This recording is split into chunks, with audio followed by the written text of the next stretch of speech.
I'm Candice from CC Rose Art. Right now, I am working on an art project that is centered around the celebration of life. Everything I paint at this time in my life is about the celebration of being the fruition of all that we dream to be.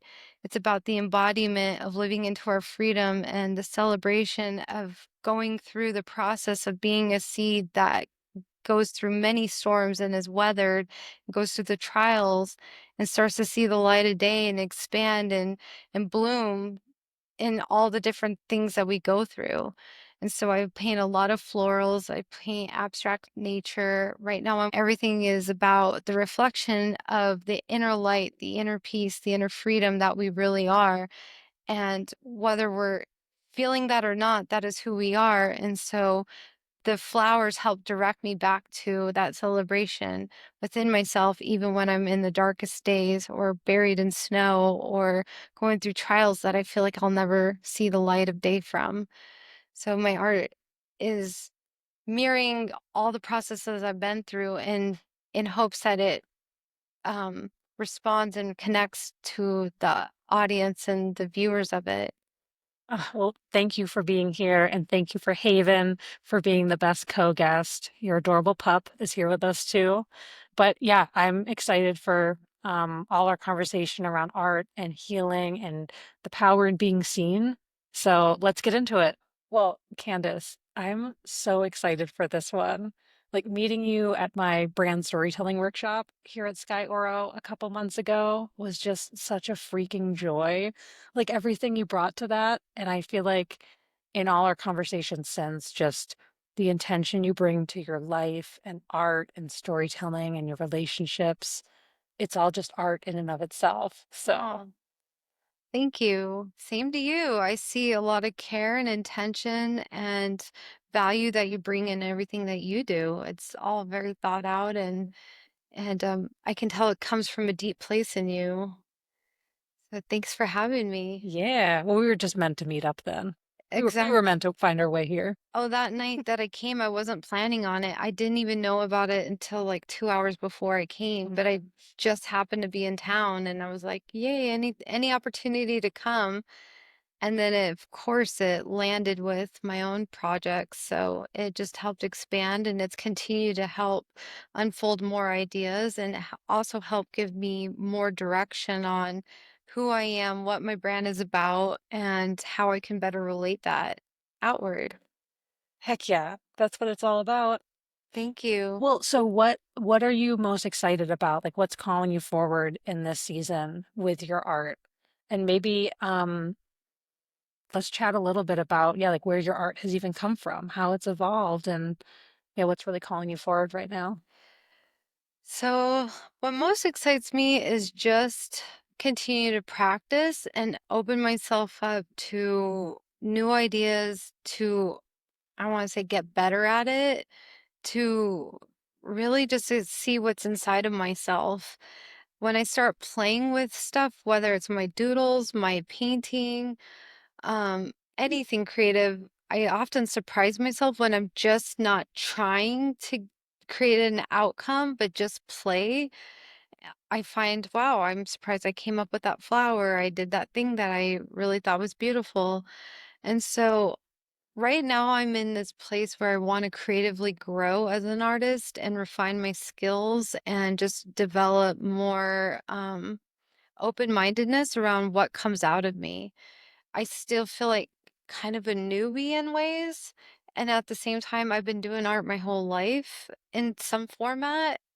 And what excites me is just to see what I'll continue to grow and develop and what comes out of me as time goes on, as I continue to focus and make that a priority in my life. Um, where it all began was I have creative parents. My dad is, well, he's passed away now, but he was an oil painter and he did big murals for the school district where I lived, and he did a lot of paintings of various types. And then I have a very crafty, artistic mom who did a lot of projects, and she likes doing just like hands-on sewing and creative projects. Not as much painting, but I was raised in a house where we had a lot of creative tools accessible, where crafts and glue guns and sewing machines and paint was all accessible and encouraged. Though I didn't oil paint, I wish my dad would have opened that up to me a little more. But we had a lot of creative opportunity, and then my mom volunteered at the church and really brought the craft program to our church. So I was encouraged early on. And then where I really sunk into it was at school. Like art class was my favorite every year, my entire school years. I just loved and remember all my art teachers from grade 1 all the way till graduation. And um in high school I took an art class and my art teacher, excuse you, Haven. shoot, okay. Anyways, my art teacher really saw that I was like very invested in it. And I was primarily invested in drafting and architecture and interior design, which is this little high school version of it. But I really took to that. And I was starting to go in that direction and wanting to go to college for that. But an opportunity came up for me to take a hairstyling course at a separate high school, and I knew that my parents were going to be able to give me a lot towards college. So I thought, well, I could go do hair and become a hairstylist and maybe potentially make my own way into college and do architecture later. So I got into a hairstyling class and became a hairstylist right at 18, graduated, became a hairstylist, or apprenticed for several years, and was very into just I didn't even know it at the time. I was just into photography, but not even aware. I got a Polaroid camera, and it was pretty cool and indie at the time to take Polaroids, and I'd take Polaroids of my clients and I'd put them all over the walls. And oh, I had a private room at one point, and I put their pictures, and I had cool lights, and I was just very into just making everything aesthetically cool at that time because I thought I might own a salon later. Because at the heart of it, I wanted to design rooms. I wanted to be an architect and interior designer, and that hadn't left me. But it got sidetracked by doing hair because I actually really enjoyed doing hair. And so let's just flash forward. Um, I dabbled in art through my hairstyling career. I actually took an oil painting class because I was like, I still think that's in me somewhere. Architecture and interior design kind of had to be tabled or shelved, but I took an art class at one point and I actually really struggled with it. I was so in love with the idea of painting, but when I had some free time at the art studio, I didn't know who I was. I was like, I don't know what to paint. I don't know what to do. And this frustrates me because I can do the still life projects that they have me do. I can do the bowl of fruit that they have. But when it comes to my own identity as an artist, I don't know who I am. And I remember just being crushed because I couldn't figure out what to paint. I knew what I liked. I started buying and collecting local art from local artists at that time, and I knew something was in me, but I didn't know what.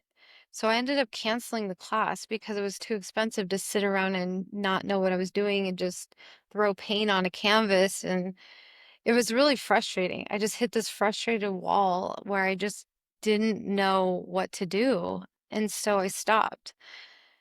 And then flash forward after therapy and a lot of life changes and a lot of life experiences, after trying a lot of things out, I ended up buying a small little easel and buying some paints again, and I just started scribbling. I was like, I'm just going to start playing with the way I feel and start just being abstract and just play with colors. And it opened me up. It was a seed planted that started to sprout and started to go somewhere. But then in the midst of doing that, I started taking other classes and trying other parts of my life out and doing new things. And again, I tabled the art, tabled everything.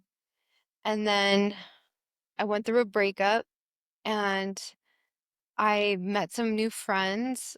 Just after this breakup, I came across some women that just instantly became friends. And we all talked about how we deep down wanted to start doing our art again.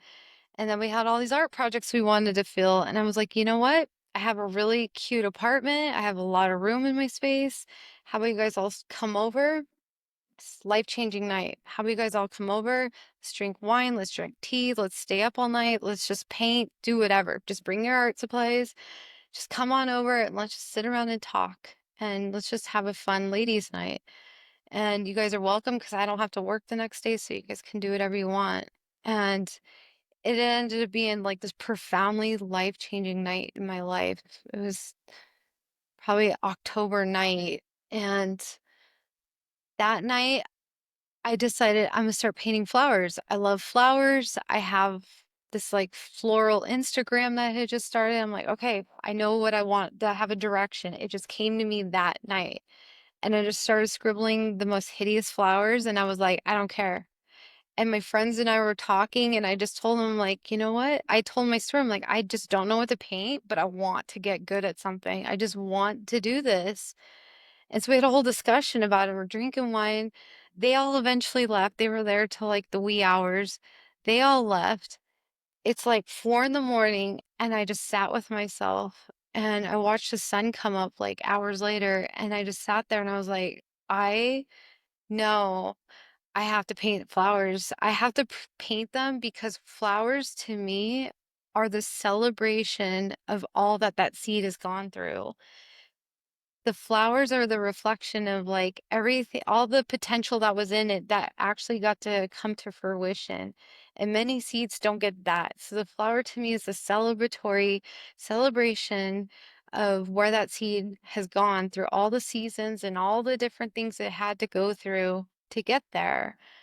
And so I just, it all came to, everything came to me in this one specific night. And I became obsessed. I went and I went to this art store the next day and I started collecting stuff. I started buying markers, bought watercolors. I just started collecting art supplies. I'm like, okay, I'm getting serious about it now. I am going to design my own flowers and I'm going to get good at it. And I don't know where it'll take me. I have no agenda. I'm just going to follow this direction, the seed plant and see where it blooms. And from that night, I started getting obsessed. I just started scribbling flowers on rainy days and winter was hitting and I just got obsessed on like crafting my own designs. And I just had all these sketchbooks, started filling them up. And then let's just flash forward. There's a lot that happened in those years. COVID happened in those years. I just, through COVID, through the quarantine, I sat down and I did a lot of art. I did a lot of sketching, bought myself a trace book or something. I just started playing. I just like, I'm just gonna continue to play because it was a very stop and go. I haven't been able to be very consistent because of business, life, work, family, but it was always there. COVID happened. I got really involved in it again. Post COVID, I moved, life happened. I'm now married, a lot's transpired, and I'm now in California after living in Portland. And um I had this dream for my birthday. I didn't tell my husband. I just was like, deep, deep down, I really want to start painting. Like, I had made a vision board for the new year because my birthday's right after New Year. And I had made a vision board of this beautiful, like, little art studio. And I'm like, that's my ultimate dream is to have a little studio with paint supplies and anything I want to just create. And I had a specific easel and these paints, just like this cute little picture on my vision board. And my husband had happened to see it, and it sparked an idea for him to buy me paint supplies for my birthday. So then on my birthday, I just knew it. I didn't tell him. He's like, walks me upstairs into my little office. My it was my really sweet little office. He walks in there, walks me in there, and there is an easel with several canvases, and he lays out all this paint, this really nice paint. And I was like, "Oh my gosh, you did it! I didn't tell you, and you did it. It was beautiful. It was the sweetest little like layout. It was just gorgeous to me." And I was like, "Thank you, I wanted it, but I didn't say because I know it's a lot of money, and we were a little bit tight on money at the time, so I just kept my mouth shut." And there it was, and from that moment, which was just about 2.5 years ago, I just have been entirely invested. So then it started all over, like, I started scribbling, like, I don't know who I am as an artist, but I know I can do flowers now, and I know I can do a few things, but I just became obsessed with, like, just play. Just play, play, play until you start finding a direction that feels authentic. And I can't tell you how many canvases I have painted over multiple times. There's so many paintings that have had layers and layers of just rough draft paintings under there that were just me playing because I just decided like no one has to see it. No one, it's just, it doesn't matter. Just have fun. The whole point is to have fun and see what comes out. Sometimes I like what comes out, and sometimes like that was a nightmare. That was horrible. I don't know what I'm doing, but I've made a commitment that if I don't like it, then it becomes something new. I'm not wasting my canvases. I'm not wasting the investment, and I'm just going to continue to learn and grow. And to bring the architecture and interior design, that's actually still a dream. Somehow, somewhere in my future, I hope that still gets to play out. I love decorating homes. I love looking at homes. I love everything related to houses and buildings and hotels and architecture. So I hope one day that I get to still embark on that and create my own spaces from scratch. And I believe somewhere in time I will. I think I'm well on my way, but the art has never left my soul and I know it never will.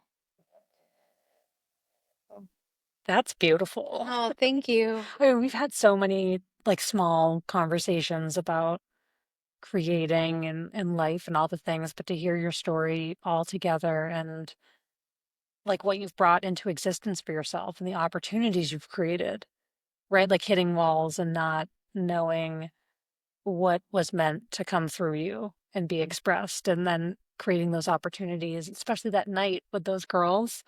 Like that sounds like such a dream to just be getting your crew together. Everybody has, you know, their own journey they're on, but creating that container to explore things and see what is meant to be created by you. Yeah. Yeah, I still have pictures of the scribbles I made that night. And I just promised myself I wouldn't give up. That's it. I was just like, I'm not giving up. I'm gonna discover because I didn't become a good hairstylist out of the first haircut. Yeah. Yeah. So it's the same thing. These things just take persistence and practice and devotion. And it's something I still want. I still want to see myself grow as an artist. Yeah. I think something else we've talked about a bit has been healing through our art and creativity and yeah, the way we've found our presence in the world. Excuse us when we grab a drink. I know for me, um, you know, my business is also so story led and creative, though it's a very different art form. Um, but I had started my business the month that something just super traumatic and life changing at the time happened. And I think my business doing brand and web design was a huge thing that got me through that and like allowed me to find my way home to myself. Absolutely. And I think you've kind of shared a little bit of that as well in your own way. Yeah. The time I took the art class is just coming to me. My dad had passed away and he unexpectedly passed away. It was a tragic accident and because he was an oil painter, I don't even know if I've like actually thought about this before, but I took the art class maybe even in honor of him. It was oil paint specifically. And so I think part of the healing that I was going through was to kind of pick up where he left off and to learn and understand him because he died in my early 20s when I barely even knew him as a person outside of my father. I was just getting to know like who he is instead of just seeing him as my dad. And I found out a few cool things about his art because of a boyfriend asking him questions I never even thought to ask him. But getting into art has made me more connected into healing and going through that shock because I was in such deep grief and I went through a lot of therapy because I numbed out. I was in so much shock and I was in such a numb place and I couldn't cry.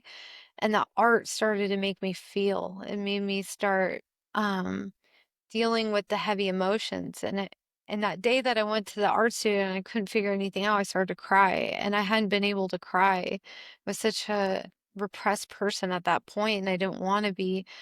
But the art has absolutely been a healing a medicine in my life on so many ways because it's given me somewhat of a purpose and something to focus on. And it's given me really kind of like the direction I want to go. So, like I said, the flowers, it's come to me. I've thought about it a lot over the last year or two. Like, why do I paint flowers? And it's really come to be, even if I'm not in like the happiest of place, flowers are they're medicinal, they're very healing, they're beautiful, they're what I call like they're a necessary unnecessary, like we need them. And, like I didn't grow up with my mom and dad buying a lot of flowers because they didn't think it was necessary. And so to me, it was like a luxury to start buying myself flowers or to receive flowers in my older years. And so I've been really keen on flowers because I realize like they express this beauty and the celebration, and they also tell a story of like the seasons of life.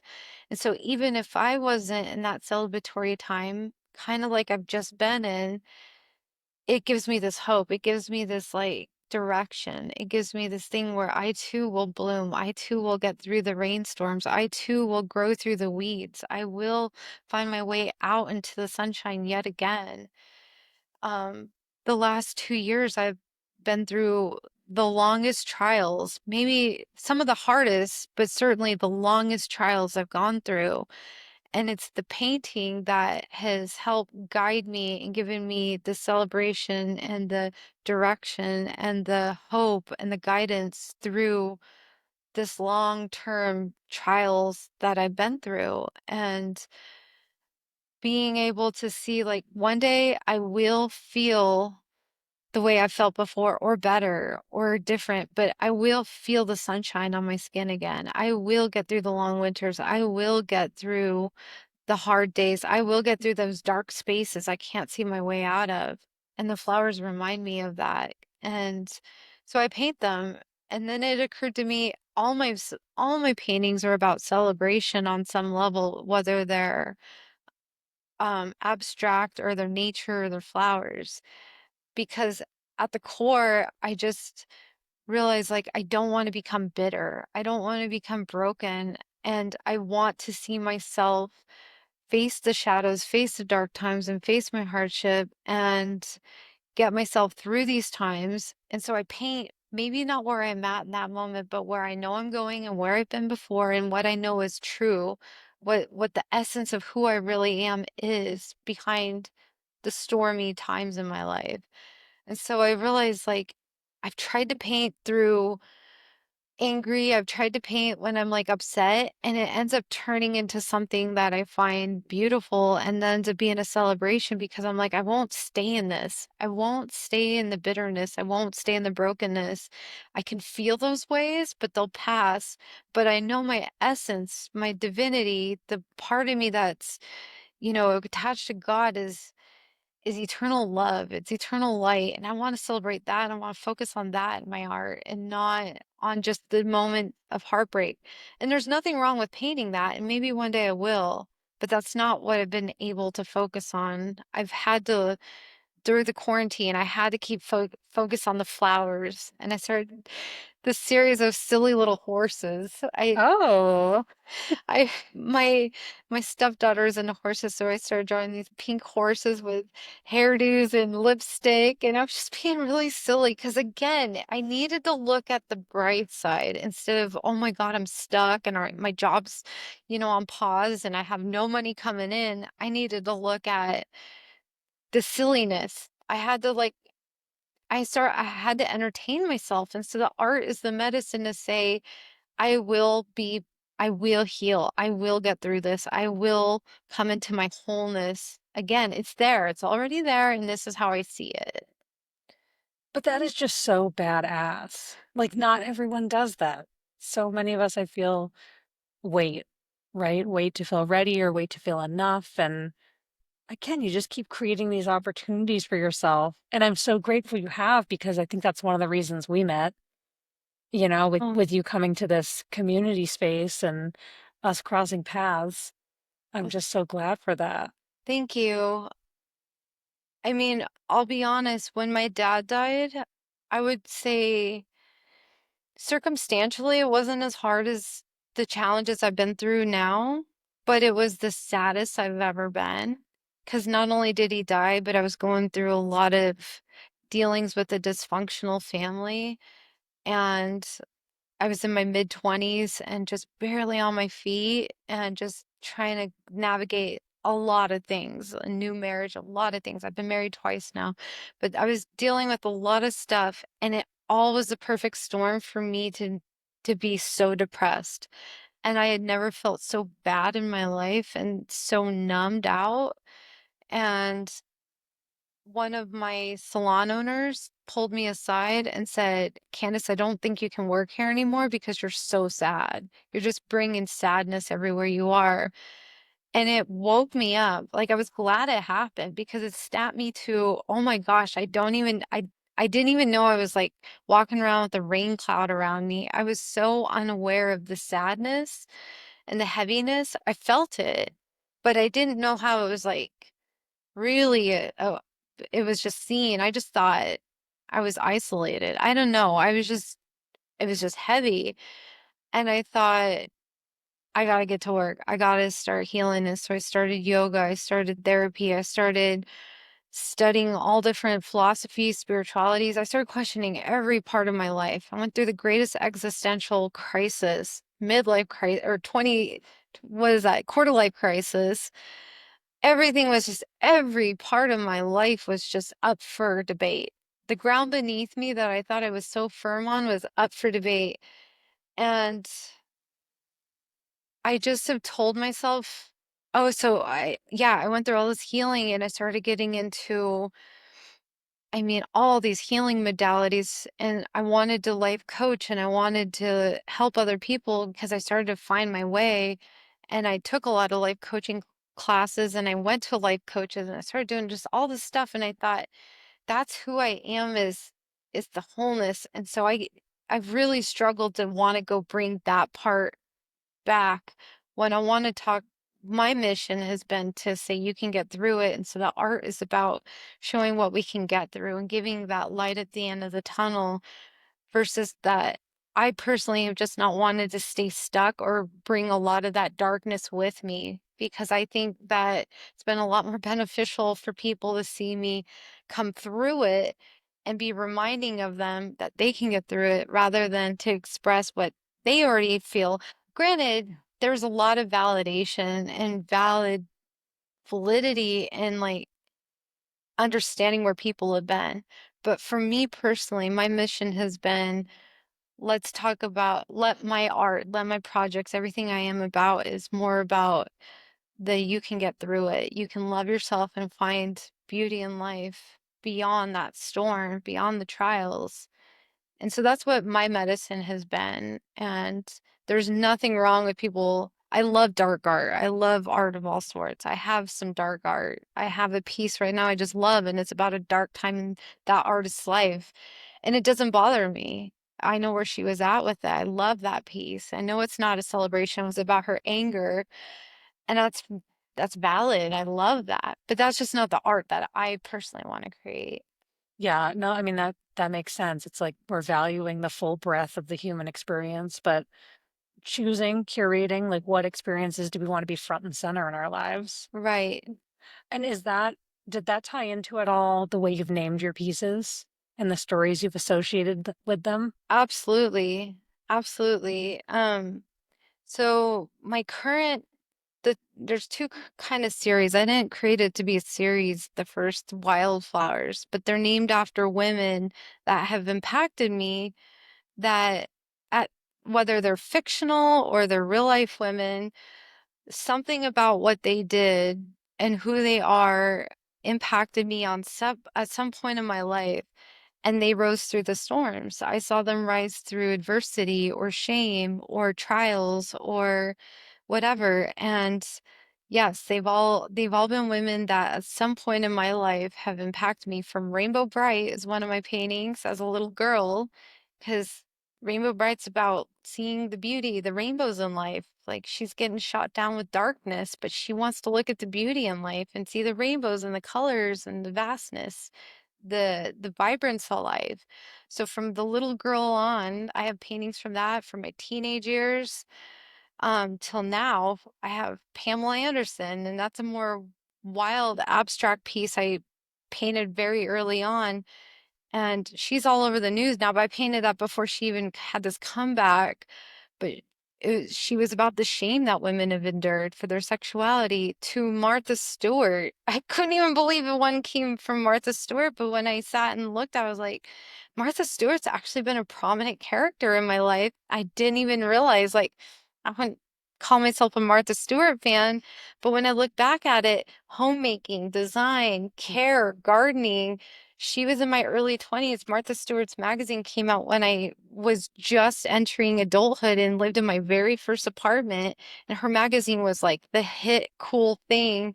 And I was 18 years old. And like she introduced me to homemaking. And I was like, yes, I want to make my home feel these ways. I want it to be cozy, but cool and sexy and interesting. And Martha Stewart introduced me to that at another level than like my mom or grandma. It was like, she she defined it as like you can make it really clean and aesthetically pleasing in a whole new way. So I have a Martha Stewart painting.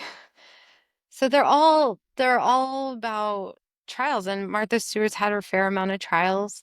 Not even like completely her fan, but again, she's Yeah. impacted me, and I've taken bits and pieces from all these people. Okay. That's so cool. And so the other series, though, I don't know if I Oh, know about that one. so the one that's currently here in Skyro is called Nature Speaks, and they're all Okay. questions. They're titled questions about, what brings you to life. I just named them, so I'm having to remember what each one is, but they're all about really like they're like questions from the flower's point of view of like what brings you to your essence, what brings you through your own storms. That's what I named them. It was just questions for people to reflect back on, because I look at the flowers and they s- they speak to me. They speak to me a lot when I see them start blooming in the springtime. The springtime, I couldn't wait for the first flowers to bloom, and they reminded me again, like that was a long winter. We had a ton of snow in our area, and seeing the first tulips come up was so exciting. And so I kind of modeled the series after that. Just very simple, very dainty little paintings, but just about the simpleness of what we can gather just from looking at a tree or a flower, just the wind hitting the field. Nature speaks very loud if we listen. Oh my God. Yeah, I feel like that's all I'm going to think about. Probably tomorrow I'm going to ride horses with a friend.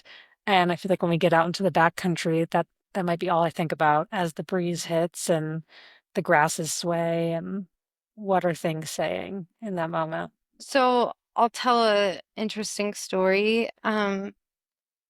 Many years ago, is like 10 years ago, I've done a fair amount of psychedelics as part of my healing journey, which have been some of the biggest healing for me. And one night I had a little bit of psilocybin mushrooms, and I was by myself, and I did it for healing purposes to open my heart, because they again they when I couldn't cry for many years. I went to many therapists, did a lot of work, couldn't cry. But the first time I accidentally got high on a pot brownie, I cried my eyes out. I cried for about 8 hours. Like I cried for so long and opened myself up. And so I started doing more stuff to open my heart. So then years later, I'm by myself and I bought myself some flowers that day and it was very intentional. I know the flowers like really like are so radiant and beautiful, even more so to me when I've taken plant medicines. So I bought myself flowers, took a bath, and I was just laying in my bath and I noticed the flowers and I was a little bit high. I was just a little bit microdose. And I noticed the roses were like, it was almost like they were audibly talking to me. Now I'm high, but they were like literally drawing me in and they were like, just be. Just be. Like you're trying so hard to do. Just be. Just relax and just be your essence. Just be like us. Like we're not trying to be daisies over here. We're not trying to be anything else. We're just roses. We're perfect together as a whole. We're perfect together, or we're beautiful as a single. We're beautiful as a whole. Beautiful out in the garden. However it is, we're just being. We don't have to like grab for attention. We don't have to like beg for anything. We're just being. We're just roses. And from that day on, it was like, again, that was just before I started drawing flowers, but I was like, the flowers speak. They're just like, just be what you are. Just have the courage to just be as you are. And so I've told that story to so many people, and they're like, wow. And I'm like, I've never had a flower speak more loud than that night, where Wow. it's just like, you literally can just let go and just be as you are. Just play the role of Candice and just be her. But I realize it takes a lot of confidence, takes a lot of courage, and it takes a lot of deprogramming and work to be that way. But the flowers constantly remind me, just be you. However that is, just be the light, be the essence. Man, I haven't had that same type of experience, but that's what horses are for me, Mm. right? Like that reminder of where presence is enough and they're just hanging out, Oh yeah. doing their thing, right? They're not trying to earn something or be something they're not. They're just truly existing in their own beauty. Yeah. And that's a big part of why I've woven horses into Unbridled Form and named it as such, Right. tying it into horses, because they've just awoken me time and time again. Each new partnership I forge with a special horse in my life has just awoken me to the beauty and connection and presence. Ugh, you're so So, majestic. yeah. I'm dreaming of doing a like horse garden party Oh in the my, pasture. I don't remember if I told you that or not, but no, I've not heard about that. Oh, what okay. a dream. Think summer evening, like charcuterie spread. Oh. The horses are in like the next pasture. I don't think I should put them in the same pasture, but like right on the fence line.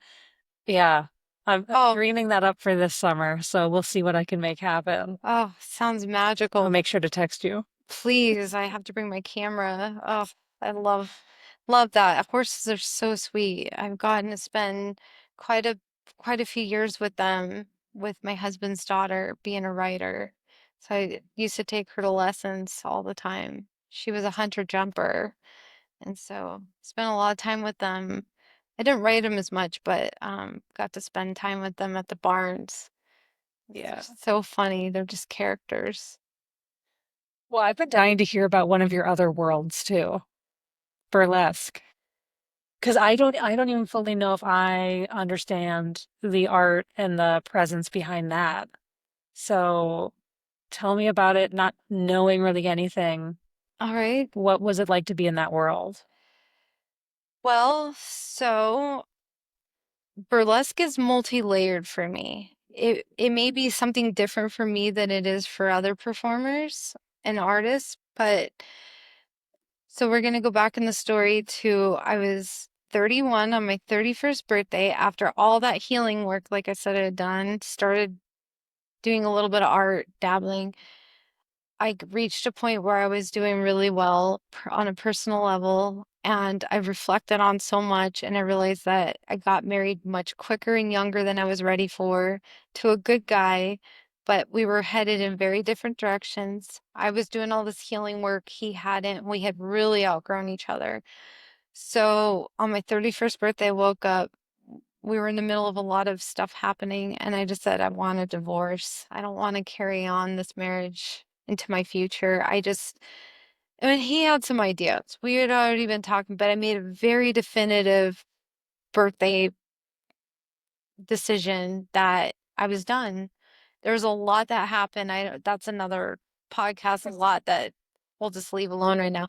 But I was in this really big transitional, transformational time in my life.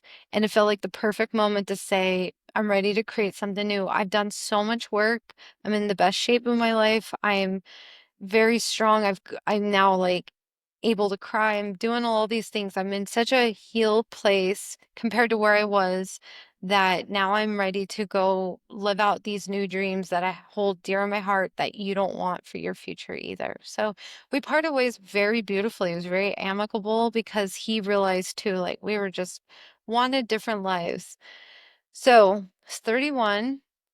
We were living in California at the moment, and a lot happened. I moved back to Portland, which I had already been living, and I had to jumpstart my hair career. I already had a hairstyling career, but I went back, jumpstarted it. It was pretty easy because I wasn't gone in California that long. We had moved to California for something he wanted. It didn't work out, and that's when I decided, you stay in California, I think I'm gonna go back to Portland and start my life anew over there. So I just moved to Portland, and it was springtime, and I quickly was able to rebound my career. I went back to the salon I'd formerly been at, and I had just rented this really cute, dreamy little studio downtown Portland, right by my salon. And everything in my life was like fresh and new. I was like, okay, I'm 31, got my whole 30s to think about. I'm now living by myself. I get to design everything I want. I don't have to consider him. So I had a very girly apartment. Everything was pink and feminine and Victorian. And like, I just went crazy with like little by little decorating and making it my own sweet little, like, kind of, wanted to feel very Parisian and Victorian. So I was like buying a lot of like antique stuff. And I was like, this is about no guys. I am in a period, it's like, I'll date men, but they don't get an opinion now. No, this is all about me. And so I was just loving it. I was able to like orchestrate my hair career to work around my own time frame. And I thought, okay, now what's missing is like I need to start actively doing things I want to do. Like it's time to start back into classes because I have some downtime and just starting over. So as fate would have it, so crazy. I was doing a wedding party's hair. I went to this beautiful farm with my friend who did makeup, and we go to this wedding party, and there it is, the bride and her friends were all these burlesque dancers. And I had seen one of them perform like several years prior, like maybe 2 years prior, and I couldn't help myself. I'm like, "Oh my gosh, I saw you perform." And that was literally one of the like most beautiful, well thought out, like choreographed, just well designed. It like completely knocks pop stars out. Like she had it done up. Like she's professional. So I told her, I was like, you inspired me. Like the seed has been planted for burlesque in me because I'm from Las Vegas. I was around um showgirls. I saw burlesque very young. I was introduced to some of that very young in my life. And so the seed was kind of planted, and I had seen her show because I went with some friends to a burlesque show in Portland, and I saw her show and it's so beautiful. I'm like, gosh, that would be fun to do one day. So here I am, just like 2 years later, doing her hair and her friend's hair for their wedding. And I told her, I was like, I saw your show, it blew my mind. It was so beautiful and so creative. And, she just did everything perfectly. And she goes, well, if you ever want to do it, we have a school that we're actually starting. It starts literally in a few weeks, and you can come to the school. I'm one of the teachers. I come and guest speak every once in a while, but literally you just take the course and like you'll end up performing at the end and you can get spots and blah blah blah. I'm like, wow, well, I actually have no reason not to do this. And I'm like, I've kind of secretly always wanted to do that taboo, like dark, thing that was sinful that I was never supposed to do. I've always kind of wanted to do that, but I have no reason not to. Like, this actually kind of reflects the celebration I'm in because I'm like in this time of like giving myself the things that I didn't do when I was married or just trying on different personalities, trying on different things. So I was already taking belly dancing classes when that happened. And I was deep into yoga and doing all of that, but I was like, I think I got to do this. So for me, burlesque, being multi-layered was not only just this like performance piece and an artistic piece because it's very artistic.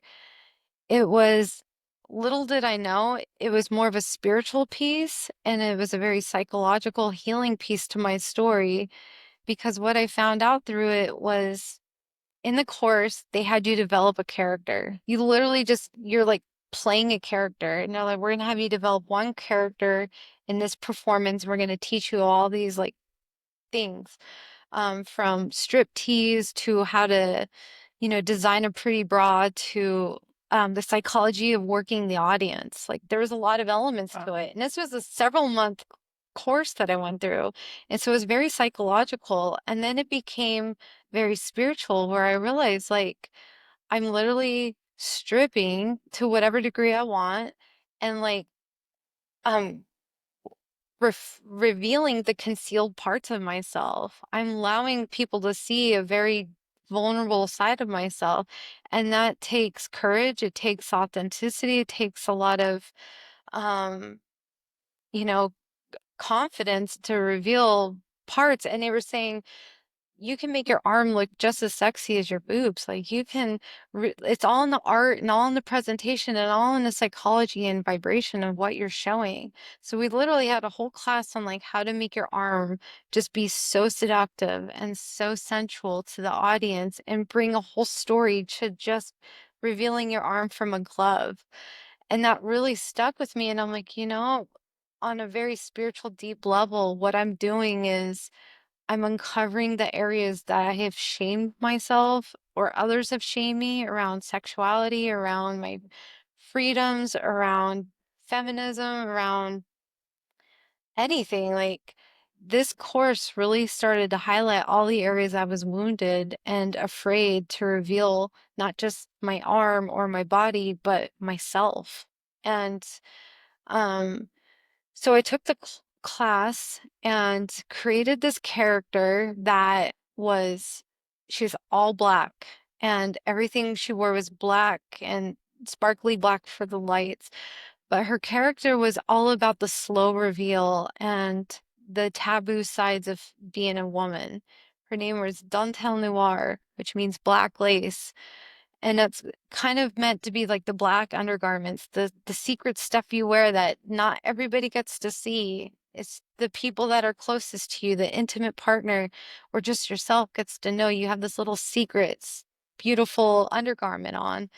And so that's what she was. She was about the secrets, like the care that you give to reveal yourself intimately to the audience or to another. And so I built her up. I was very excited about her. I was really excited about my performance. And just before my performance, I got really sick and I still made my performance. I didn't make my rehearsal, so I actually didn't know exactly what I was doing, but I got up there and performed.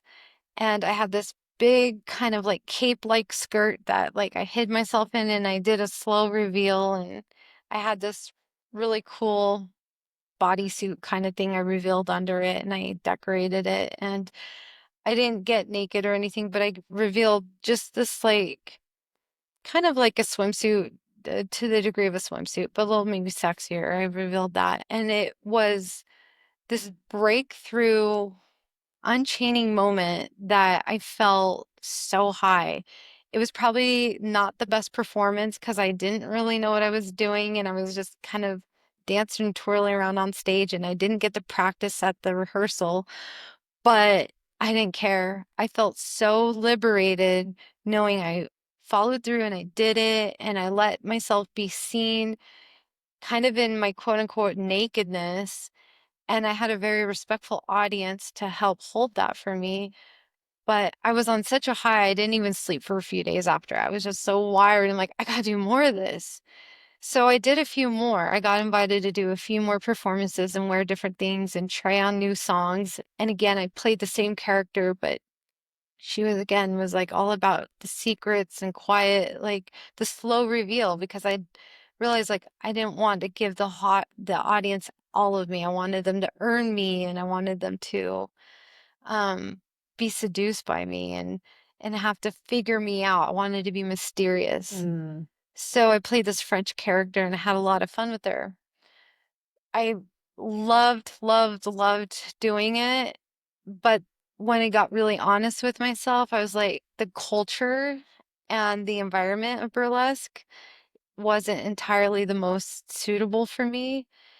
I was in this place of really trying to heal, and it's a party industry.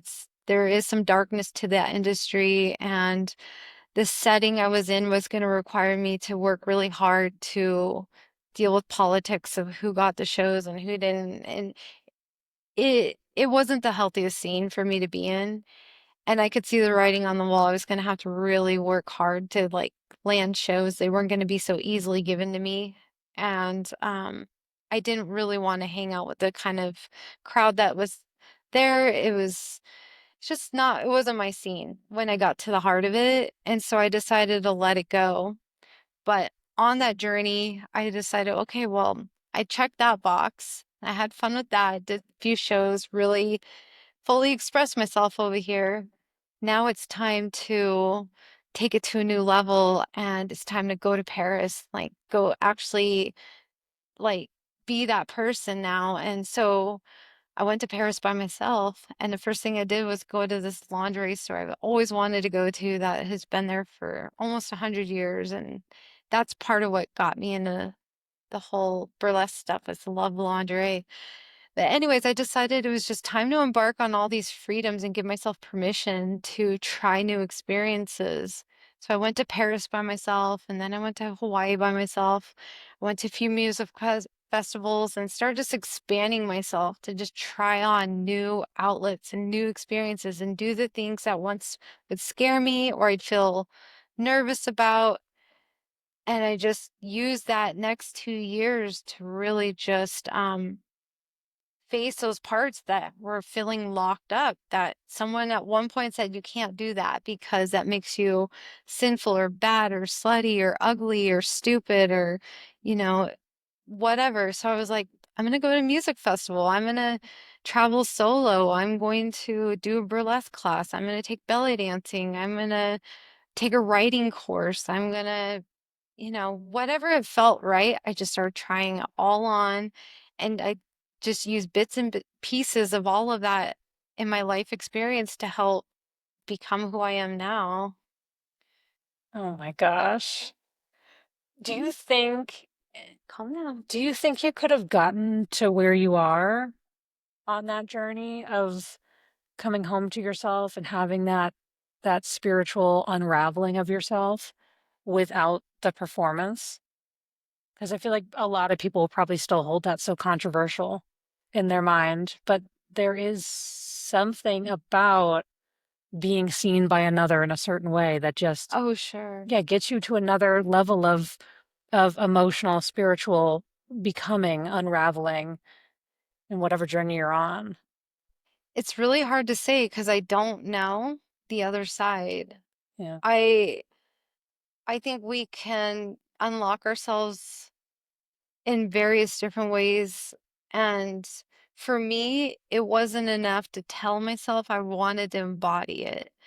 but I don't know that everyone has to go do it. But I will say that all the women that were in my burlesque class, it did something to all of us. We all felt a new level of inner confidence, and some people did it for more of that freedom. Some people did it because they wanted to build an art form out of it and kind of a career. But it did change all of us. We all bonded over that feeling that we came out of burying ourselves half naked on stage in a very provocative way, or maybe not as provocative for some, but still a provocative environment. It really did, it really did expose something inside of us that was unlocked. And I don't know that everyone has to do that to feel that, but I do think that was just one way, one of many ways that has helped me unlock something. Going to Paris by myself unlocked something similarly, but it was a whole different experience. I mean, I traveled and got met with a little challenge out there, but overall had such an epic, beautiful experience. But still, the challenge was there, and I had to face being on my own in a whole new city with no language, with language barriers, Yeah. and I got lost, and I had, you know, somebody almost try to attack me out there. But on the flip side, I also had one of the most magical experiences of my life out there. And that too gave me this inner confidence and this like assertiveness and this ability to say, like, okay, I figured it out. I just found my way. I laughed about how I got lost. I got mistreated by a cab driver who charged me a ton of money for just to go around the block because I didn't know what I was doing. And, I just gotta laugh at these experiences where you're just like, oh my gosh, I can't believe I got on stage and did that. I can't believe I traveled the world and did that. And I came out alive. So here to tell the story so that it doesn't change something to actually embody it. But Yeah. again, I don't know that that's something everybody has to go through. Right. Maybe just in their own way, Oh, like whatever type of thing it is, whatever level it is. exactly. And there's infinite ways we can do that. Sometimes it's just saying no. It's it's just as powerful as standing on stage saying So it. good. Yeah. Yeah. There's definitely an art form in saying no and protecting That's been yourself. actually harder for me in my lifetime than standing up there flaunting it. Oh my gosh. It's just the simple act of saying no Hmm. to a friend or to a loved one can be actually more of a breakthrough, and also it's challenged me almost more than doing some of that traveling the world by myself. Yeah. But we can unlock ourselves and do all these things in infinite ways. It's just up to each of us to discover what is it that holds us back and why, and what are we really trying to get from that experience. Yeah. It's interesting thinking about the power of saying no. I just thought of I was having a conversation with my dad on the phone. He called me up during a really weird time in life where I was dealing with a lot of things at once. And I said to him, like, I don't have the space to have this conversation right now. And my dad is, I think, 72 this year. And he said, what do you mean? What do you mean you don't have the space? I was like, I don't have like the emotional bandwidth. I don't want to make the time. I don't have it in me to have this conversation right now. And he goes, oh, so you can just decide you don't want to have the conversation? Yeah, you can. And so I just thought that was really interesting. Maybe the time that he grew up in, being a man, all the different things.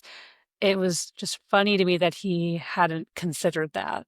Right, So yeah, there's a ton of power in saying no and deciding just even what you're not willing to do right, at again, whatever level. Um, right.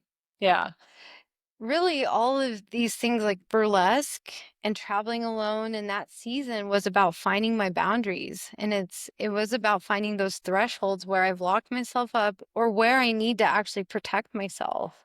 And that's the power of saying no or getting on stages. It wasn't actually the act of. It was about finding where I want more freedom, and saying no is freedom when you're like, I don't need to, I can't, and I won't deal with this right now.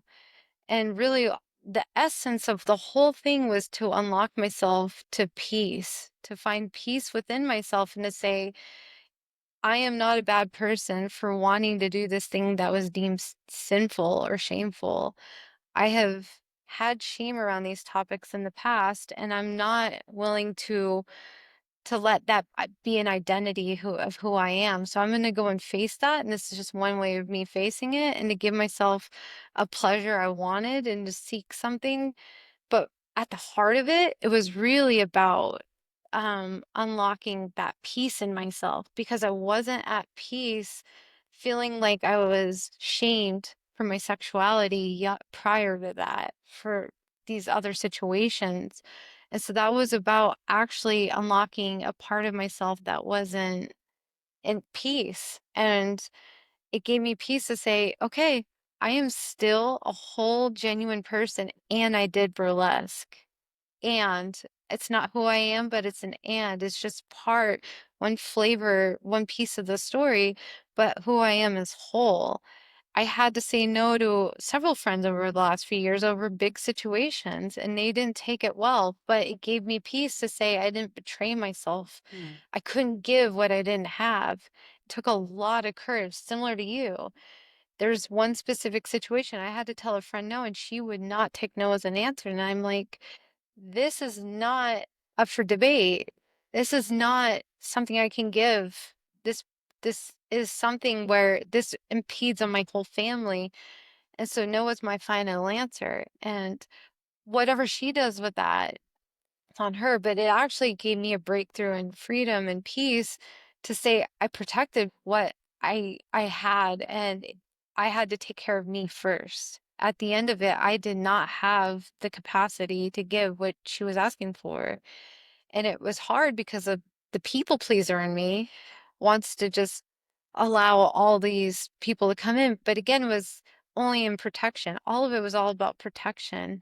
But the most protective thing I could do now is not to betray myself, but to honor these little whispers that say, you can't do this, or you need to go do this. You need to go travel because it's like your dying desire, and your ex would never do it. So go do it now while you're young and you have the money.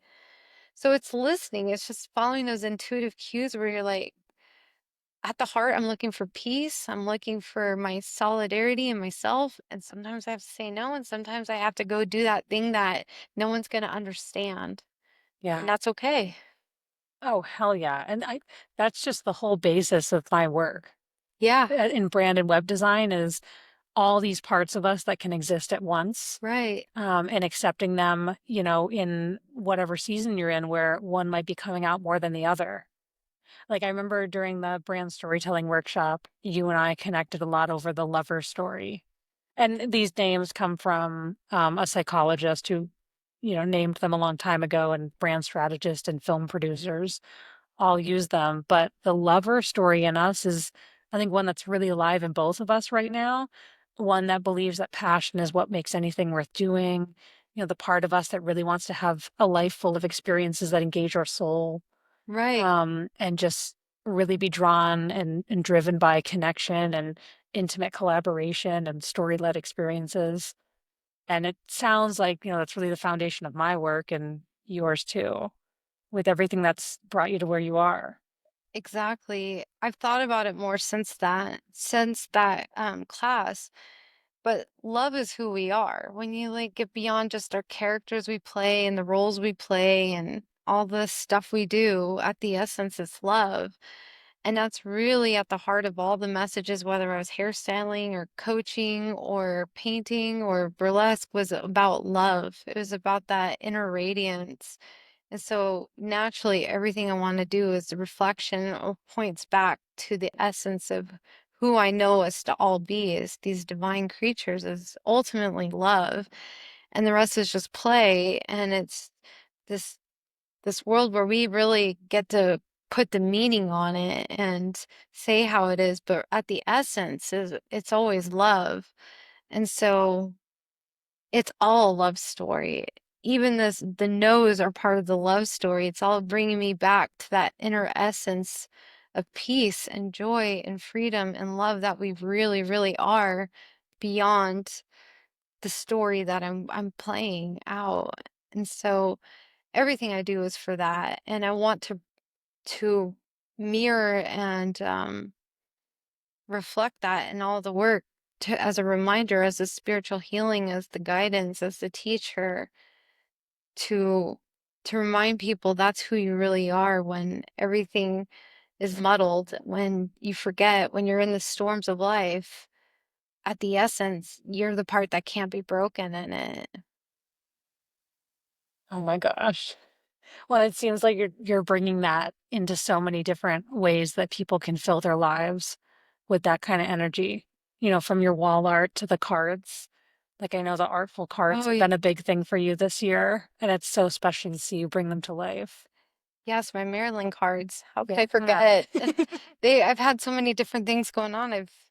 There's been on the side, but yes, the cards are about love. And It's so true. your Marilyn flower piece is available as like a gift card, or Mhm. not a gift card, but like Yeah, a greeting a card. greeting card. It That's could be used as anything. It's meant to be anything, but primarily Marilyn, the flower is named after Marilyn Monroe, of course, because Marilyn exudes confidence and she is like the embodiment of someone that had a horrible personal life, but just decided she made a very, very clear decision with herself that will not define me.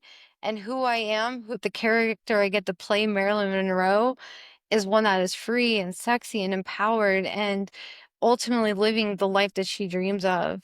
She made a decision like the world can is going to know this and the rest I'm just going to forget about it and that's not going to define me.